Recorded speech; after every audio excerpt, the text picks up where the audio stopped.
Hi Kerala bus video viral అయింది కదా. So ఈ షింజితా ముస్తఫా ఎవరైతే ఉన్నారో ఆమె పోస్ట్ చేసిన వీడియో ద్వారా ఈ దీపక్ అన్న ఆయన ఉరి వేసుకొని చనిపోయారు. అసలు ఏం జరిగిందంటే ఈ దీపక్ ఆయన సాదాసీదా సేల్స్ మ్యాన్ పనిచేస్తున్నారు. ఎప్పటిలాగే వెళ్ళి ఇంటికి వస్తున్న సమయంలో ఈ షింజితా ముస్తఫా ఆమె ఇతను తగులుతున్నారని చెప్పి వీడియో తీసేసి తను ఇంటికి వెళ్ళి తను ఇన్స్టాగ్రామ్లో పోస్ట్ చేసింది. కట్ చేస్తే అది వైరల్ అయిపోయింది. ఇంకా లోకులు కాకులు అవ్వడం వల్ల దీపక్ గారు చనిపోయారు. ఇప్పుడు తప్పు షింజితాదా, దీపక్దా, ఈ సోషల్ మీడియాదా మాట్లాడుకుందాం, న్యాయం మాట్లాడదాం. ఇక్కడ నేను తప్పు ఈ షింజితా ముస్తఫాదే అంటాను. అసలు ఏం జరిగింది అంటే ఇప్పుడు తన వీడియో తీసింది. ఆ వీడియోలో మీరు అందరూ చూశారు.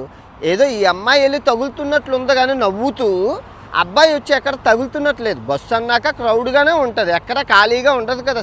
అందరూ క్రౌడ్ బస్సు ఎలా ఉంటుంది, ఒకరు టచ్ అవుతుంటుంది, ఒక్కొక్కసారి సీట్ తగులుతుంటుంది, అన్నీ అవుతూ ఉంటాయి. పబ్లిక్ బస్సెస్లో ఏ దేశంలో అయినా అదే పరిస్థితి. ఇక్కడ మలేషియాలో అయినా కూడా ఇదే పరిస్థితి పబ్లిక్ బస్సెస్లో. అయితే ఇక్కడ చెయ్య కావాలనే టచ్ చేస్తున్నట్లు అమ్మాయి దిగిపోతున్నప్పుడు కూడా వీడియో కావాలని ఏదో చేస్తున్నట్లు చేసి, ఇప్పుడు ఒకటి చెప్పండి, అబ్బాయి అక్కడ అన్నిసార్లు టచ్ చేస్తున్నప్పుడు పిలిచి కొట్టాలి. కొడితే ప్రాబ్లం సాల్వ్ అయిపోదును, అంతేనా? పిలిచి కొడితే ప్రాబ్లం సాల్వ్ అయిపోదును. తర్వాత రెండోది, అమ్మాయి కండక్టర్లకి బస్సు డ్రైవర్లకి చెప్పిందా? చెప్పలేదు. 3 తను పోలీస్ స్టేషన్కి వెళ్ళి కంప్లైంట్ చేయాలి. ఎందుకంటే వీడియో ప్రూఫ్ ఉంది కాబట్టి. అందులోనూ ఆ అమ్మాయి సైకాలజీ లెక్చరర్, పెద్ద లెక్చరర్ అయ్యి ఒక సేల్స్ మ్యాన్ బతుకు పోయింది. అంటే కామన్ సెన్స్, ఇక్కడ జస్ట్ కామన్ సెన్స్. నువ్వు ఈ 3 తప్పులు ఏం చేసినా నీకు న్యాయం వద్దును. అది చేయకుండా ఏదో చెయ్యాలి అని ఈ అమ్మాయి చేసిన చిన్న మిస్టేకో బ్లండరో తప్పో ఒప్పో పక్కన పెడితే ఒక నిండు ప్రాణం అయితే పోయింది. అమ్మాయి కూడా చనిపోయారు. అసలు నాకు అర్థం కాని విషయం దేశంలో ఏంటంటే, మన భారతదేశంలో ఈ 10 రోజుల్లో 4 ఏళ్ళ అమ్మాయిని రేప్ చేశారు. ఒక తండ్రి కొడుకు కలిపి ఒక అమ్మాయిని రేప్ చేశారు. తర్వాత ఒక పోలీస్ ఆఫీసరు, తర్వాత లెక్చరర్ కదా ఒక అమ్మాయిని రేప్ చేశారు. ఇంకా చెప్పుకుంటూ పోతే 10 ఇన్సిడెంట్స్ ఉన్నాయి. అవేవి వైరల్ అవ్వలేదు. అవ్వాల్సింది వైరల్ అవ్వలేదు. నిందితులకి శిక్ష పడలేదు. అంటే వాళ్ళు వైరల్ అవ్వాలి, వాళ్ళకి పరువు పోవాలి, ఎందుకంటే రేప్ చేశారు కాబట్టి. అవ్వకుండా ఇలాంటివి అవ్వడం అనేది నాకు అర్థం కాని విషయం. తలనొప్పి వచ్చేస్తుంది. అంటే చూడండి ఎంత మనం సమాజం ఎట్టిపోతుందంటే న్యాయం డైల్యూట్ అయిపోతుంది. కరెక్ట్గా పాయింట్ ఆఫ్ వ్యూకి వెళ్ళట్లేదు. ఏ వీడియో వైరల్ అవ్వట్లేదు. అనవసరంగా ఇప్పుడు ఆ అబ్బాయి నిజాయితీ ఏంటి, సమాజం ఇలాగుంది, పరువు పోతుందేమో, ఏం జరుగుతుందేమో, సూసైడ్ మళ్ళీ మనిషి ప్రాణం తీసుకురాగలమా? రాలేం కదా. నిజంగా సోషల్ మీడియా ఎంత పవర్ అంటే ఎన్నో మంచి విషయాలు చేయాలనుకుంటే. ఇదే సోషల్ మీడియా ఉపయోగించుకొని బెట్టింగ్ యాప్లు నిర్మూలించామా జనం అందరం కూడబట్టుకొని. ఎన్నో సమస్యలు చట్టాల వల్ల, ప్రజల వల్ల, డబ్బున్నోళ్ళ వల్ల కాని పనులు ఈ సోషల్ మీడియా ద్వారా మనం సాధించుకోగలుగుతాం. కానీ అన్వాంటెడ్ కంటెంట్ అయిపోయి సమాజంలోకి తప్పు. ఇప్పుడు నా విషయమే చూసుకోండి. కక్షగట్టిన బెట్టింగ్ రాయిళ్ళేంటి, నేలాంబరి కత్తులేంటి, ఎదవలేంటి, సన్నాసులు అందరూ కలిపి ఒక్కసారిగా నా మీద ఎలా దాడి చేశారు.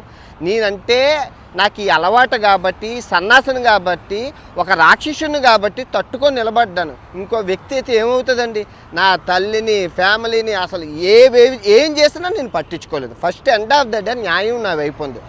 నాలోనే కొంతమంది స్నేహితులు ఈ గొడవ జరుగుతుంటే ఫోన్ చేసి, నువ్వు ఒక నెల రోజులు బ్యాంకాక్ ఇటు వెళ్ళిపో, అజ్ఞాతంలోకి వెళ్ళిపోను ఒకరి సలహా. ఇంకోడు నువ్వు చేస్తున్న వీడియోలన్నీ డిలీట్ చేశాను ఇంకో సలహా.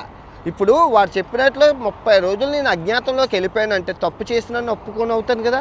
దేవుళ్ళని నేను ఎక్కడ దూషించాను? Simple logic. ఆ వీడియోలు తీసేస్తే తప్పు చేసినాను అవుతాను కదా. అందుకే ఏ వీడియో తప్పు చేయలేదు, అది డిలీట్ చేయలేదు. నేను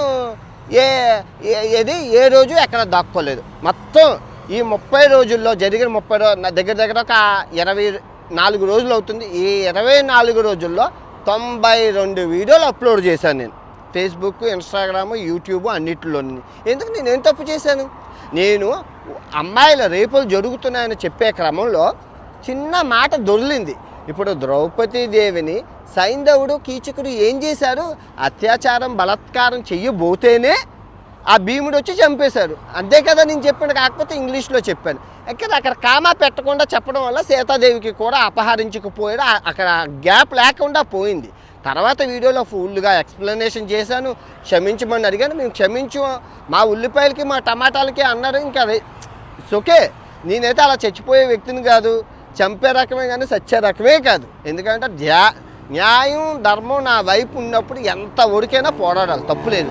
కానీ అందరూ నాలా ఉండరు కదా, ధైర్యంగా ఉండాలి, తక్కువ మంది కదా. పాపం మంచి ఆయన భయస్థుడు, సమాజం ఏమనుకుంటుందో, ఫ్యామిలీ ఏమనుకుంటుందో, మధ్యతరగతి ఆయన ప్రాణం తీసేసుకున్నారు. ప్రాణం పోయింది. పోయిన ప్రాణం తిరిగి రాలేం.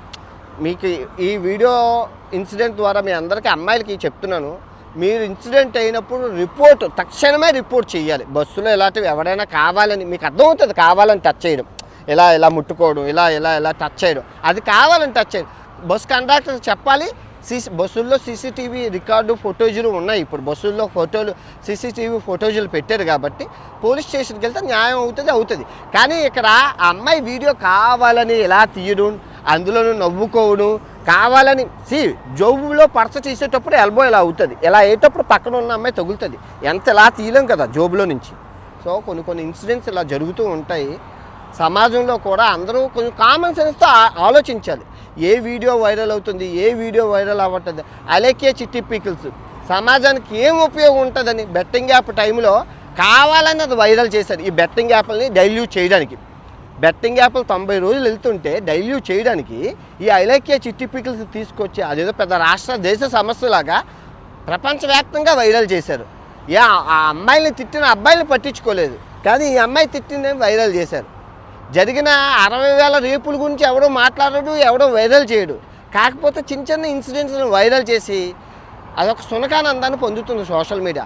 నిజంగా సోషల్ మీడియా ఏఐని వాడుకుంటే ఎంతో లాభం, ఎంతో ఎడ్యుకేటెడ్ ఖాళీగా ఉన్నారు ప్రజలు, ఇదంతా వైరల్ అవుతూ ఉన్నాయి. ఎనీవే, ఇలాంటి సంఘటనలు మళ్ళీ రిపీట్ కాకుండా ఇటు అబ్బాయిలు ఇటు అమ్మాయిలు ఎవరైనా ఏదైనా పోస్ట్ చేసేటప్పుడు ఒక 10 సార్లు ఆలోచించుకోండి. ఎందుకంటే మీది ఎవరికీ తెలీదు.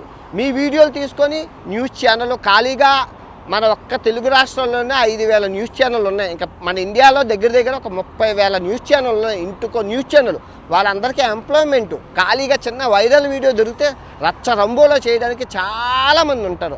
అన్ఎడ్యుకేటెడ్ పీపుల్ అన్ఎంప్లాయ్మెంట్ చాలా ఎక్కువ ఉంది.